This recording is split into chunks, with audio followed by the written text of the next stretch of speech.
The scandal engulfing the Firearm Licensing Authority has deepened this evening. The agency is now saying more people are no longer working there as a probe intensifies into reports that gun licenses were possibly issued to criminals. Up to last week, it was reported that 3 people had been separated from the agency.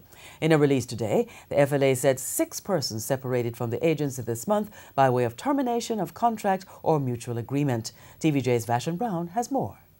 It was reported last week that 2 employees, including a senior director at the St. Andrew office of the FLA, were fired as a high-level probe continues in the granting of some firearm licenses.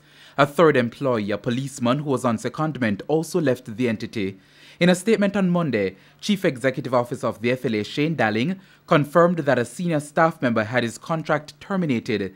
He also confirmed that a member who was on secondment returned to his organization. Another person separated from the FLA by what the CEO described as mutual consent.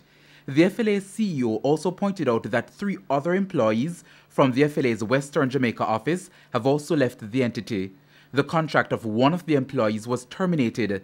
The other 2 employees were separated by mutual agreement. The FLA had said 257 so-called suspicious files were turned over to the major organized crime and anti-corruption agency MOCA. But in Monday's statement, the FLA CEO said other files have also been turned over to MOCA. In the meantime, Mr. Dalling also gave an update on steps to appoint a new board for the agency. Mr. Dalling said the organization has begun to identify suitable persons, consult stakeholders both locally and internationally, as well as vetting and background checks. TVJ News on Friday reported that National Security Advisor Major General Anthony Anderson is tipped to become the new chairman of the FLA. The previous board resigned earlier this month.